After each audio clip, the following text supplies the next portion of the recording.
வணக்கம். ஓஷோ உலகம். இயேசு கிறிஸ்துவை வைத்து ஓஷோ மிகப்பெரிய ஒரு உண்மையை கூறுகிறார். இயேசு கிறிஸ்துவோட வாழ்க்கையில் நடைபெற்ற சில விஷயங்களை நம்மிடம் கூறி அதன் மூலம் மிகப்பெரிய விஷயத்தை ஓஷோ விளக்குவதற்கு முயற்சிக்கிறார். அது என்ன விஷயம் அப்படின்னா, உங்களுக்கு நல்லா தெரியும்ல, இயேசு கிறிஸ்து முந்திரி பழத்திலிருந்து, கிரேப்ஸ், திராட்சை, அதிலிருந்து ஒயின் தயாரித்தார். ஒயின் பருகுவதற்காக ஒயினை பருக மக்களுக்கு பருக செய்தார் அப்படின்றதெல்லாம் தெரியும்ல. பைபிள்லேயே அதெல்லாம் சொல்லப்பட்டிருக்கு. இயேசு கிறிஸ்து எப்படி கிரேப்ஸிலிருந்து, முந்திரி பழத்திலிருந்து, திராட்சை பழத்திலிருந்து ஒயின் உருவாக்கினார் அப்படின்னு. இதை அப்படியே மேலோட்டமாக பார்க்காதீங்க. மேலோட்டமாக கிரேப்ஸ்லேருந்து இயேசு கிறிஸ்து ஒயின் தயாரித்தாருன்னு சொல்லிட்டு அந்த ஆங்கிளில் பார்க்கக்கூடாது. இப்போ கிரேப்ஸ் எப்படின்னா, கிரேப்ஸ்லேருந்து ஒயின் தயாரித்து அப்படின்னு வரும்போது அதாவது இப்போ கிரேப்ஸ் இருக்குல்ல, கிரேப்ஸ் எவ்வளோ நாளைக்கு கிரேப்ஸ் இருக்கும்? கிரேப்ஸ்ன்றது அந்த பழமாக இருக்கக்கூடிய கிரேப்ஸ் சீக்கிரமே அழிந்துவிடும், கெட்டுவிடும் அப்படின்றதான் உண்மை. கிரேப்ஸ் கிரேப்ஸாகவே இருக்கக்கூடாது, இருக்க முடியாது. இன்றைக்கி வச்சுருக்கக்கூடிய கிரேப்ஸ் நாளைக்கு அழிஞ்சிரும், இல்லாட்டி நாளை கழிச்சு கெட்டு போயிடும். அப்படியே கெட்டு போய் கெட்ட நாற்றம் வந்துடும், அழுகி போயிடும். அதான உண்மை. ஆனால் ஒயின் கெடாது. ஒயின் நாட்கள் ஆக ஆக ஆக அப்படியே பல வாரங்கள் இருந்தால், பல மாதங்கள் இருந்தால், பல வருடங்கள் இருந்தால் ஒயினுடைய வேல்யூ, மதிப்பு, மரியாதை கூடிக்கிட்டே போகும் அப்படின்றதான் உண்மை. அதனால் இப்போ இயேசு கிறிஸ்து அதாவது கிரேப்ஸில் இருந்து அப்படின்னு இருக்கல, கிரேப்ஸில் இருந்து அப்படின்றது காரணம் என்னென்னா, கிரேப்ஸ் நிலையற்றது, அது அழியப்போவது, அழுகப்போவது, கெட்டு போக போவது. அதான் கெட்டுரும். கெடப்போகக்கூடிய ஒரு நிலையிலிருந்து கெடாமல் இருக்கக்கூடிய நிலைக்கு இயேசு கிறிஸ்து அந்த கிரேப்ஸை மாற்றுகிறார், உயர்த்துகிறார், இன்னும் ஒரு நிலைக்கு கிரேப்ஸை கொண்டு செல்கிறார் அப்படின்னு. இதன் மூலம் ஓஷோ என்ன சொல்கிறாரு அப்படின்னா, கிரேப்ஸ்ன்றது நிலையற்றது, ஒயின் என்பது நிலையானது, பெர்மனண்ட், இது டெம்பரரி, இது அழியப்போவது, இது going to tie, going to wither, going to be Detroit.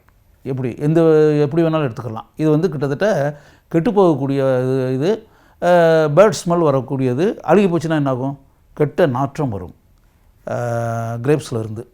இப்படிப்பட்ட அழியக்கூடிய நிலையில் இருக்கக்கூடிய, இப்போ அழியப்போகும் நிலையில் இருக்கக்கூடிய கிரேப்ஸை எப்போதுமே அழிவற்ற நிலையில் இருக்கக்கூடிய ஒயினாக மாற்றுவது.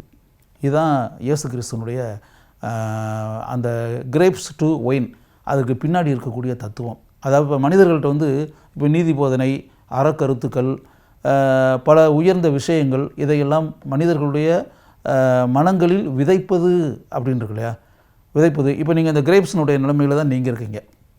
மனிதர்கள் இந்த ப்ரோக்ராம் பார்த்துக்கிட்டு இருக்கீங்கள, கேட்டுக்கிட்டு இருக்கீங்கள, நீங்கள் எல்லாமே அந்த கிரேப்ஸ் நிலையில், சராசரியான அந்த கிரேப்ஸ் நிலையில் இருக்கக்கூடிய நீங்கள் திராட்சை நிலையில் நீங்கள் இருக்கீங்க.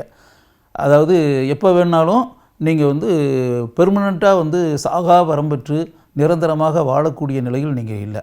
சராசரியாக மனிதர்கள் என்றைக்கு வேணாலும் அழிஞ்சு போகக்கூடிய உடலையும் மனதையும் வாழ்க்கை நிலையையும் வைத்து கொண்டு அப்படி தானே பெரும்பாலான மனிதர்கள் அப்படி தானே வாழ்ந்துக்கிட்டு இருக்கோம். அப்படி இருக்கக்கூடிய அந்த நிலையில் இருந்து உங்களை உயர்த்தி இன்னொரு நிலைக்கு, உயர்ந்த நிலைக்கு கொண்டு செல்வது.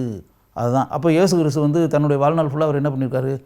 நிறைய அறக்கருத்துக்களை சொல்லியிருக்காரு, உயர்ந்த விஷயங்களை சொல்லியிருக்காரு, அறிவுரைகளை கூறியிருக்கிறாரு, நீதி போதனைகளை கூறியிருக்கிறாரு.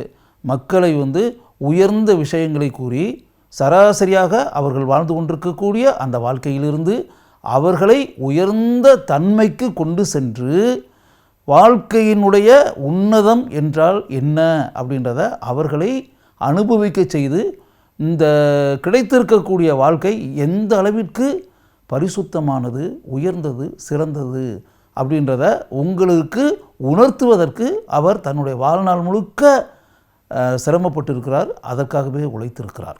அனைத்து உயிரினங்களின் மீதும் அன்பை செலுத்தி மிக உன்னத மனிதர்களாக இருக்க வேண்டும் அப்படின்ற சொல்லியிருக்கார் இல்லையா. அதாவது கஷ்டப்படுறவங்களை பார்த்த உடனே நீங்கள் கண்ணீர் விடணும், அவங்களுக்கு கை கொடுக்கணும், அவங்கள வாழ்க்கையில் உயர்த்தணும், அவங்க மேலே கருணை காட்டி அவர்களுக்கு பல தேவைப்படக்கூடிய உதவிகளை நீங்கள் செய்ய வேண்டும். ஆடைகள் இல்லாதவர்களுக்கு ஆடைகளை தர வேண்டும், உணவு இல்லாதவர்களுக்கு உணவை தர வேண்டும், பருகுவதற்கு நீர் இல்லாதவர்களுக்கு நீரை தர வேண்டும்.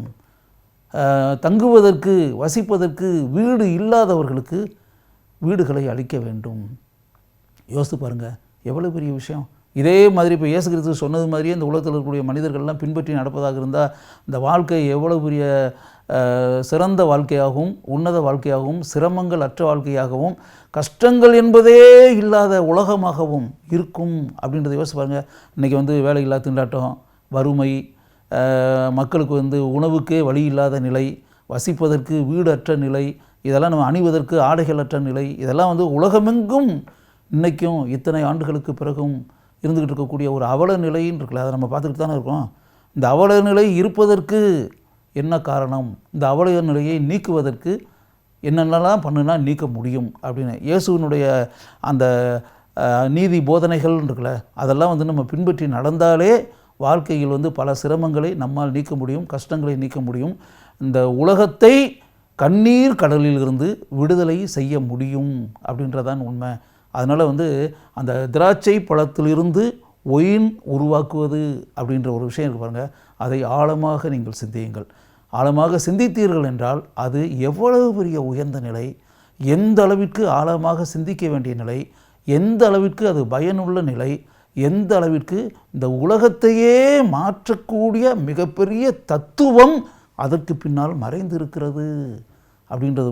இதெல்லாம் கிட்டத்தட்ட பார்த்தா எனக்கு தெரிஞ்சு ஓஷோவை தவிர இந்த கிரேப்ஸ்லேருந்து ஒயின் தயாரிக்கும் விஷயம் இருக்கு இல்லையா, அதை இயேசு எந்த அளவிற்கு மிக உயர்ந்த காரியத்தை மக்களுக்கு கூறுவதற்காக இப்படிப்பட்ட ஒரு காரியத்தை செய்திருக்கிறார் அப்படின்ற ஒரு விஷயம் இருப்பாங்க. எனக்கு தெரிஞ்ச ஓஷோ தான் இதை ஆழமாக சிந்தித்து இந்த செயலுக்கு பின்னால் எப்படிப்பட்ட மிகப்பெரிய தத்துவம் மறைந்திருக்கிறது அப்படின்றத கண்டுபிடித்து, அதாவது கிட்டத்தட்ட பார்த்தா ஒரு லென்ஸ் வச்சு கண்டுபிடிக்கிற மாதிரி ஆராய்ச்சி செய்வதை போல் ஒரு மிகப்பெரிய விஞ்ஞானி, அறிவியல் வல்லுனர் செய்யக்கூடிய ஒரு காரியம் இருக்கு இல்லையா, அதை ஓஷோ தன்னுடைய வாழ்க்கையில் செய்திருக்கிறார். அப்படி ஓஷோ இதை தன்னுடைய நூலில் எழுதியிருக்கிறத படித்த உடனே நான்லாம் அசந்துட்டேன். நான் முன்னாடி இதே பைபிள்லாம் படிச்சிருக்கேன். பைபிளில் படிக்கும்போது சராசரியாக எல்லா மனிதர்களும் எப்படி நினைப்பாங்களோ அதே மாதிரி தான் இயேசு கிரேப்ஸில் இருந்து திராட்சையிலிருந்து ஒயின் தயாரித்து மக்களுக்கு பருகுவதற்காக கொடுத்தாருன்ற மாதிரி மேலோட்டமாக அதை வெறும் செயலை தான் நான் கூட பார்த்தேன். ஓஷோ சொல்லியிருப்பதை படித்த பிறகு தான் இதற்கு பின்னால் இப்படிப்பட்ட மகத்துவமான ஒரு விஷயம் இருக்கிறதா அப்படின்னு நினச்சி ஓஷோ மீது எனக்கு அளவற்ற மதிப்பும் மரியாதையும் உண்டானது.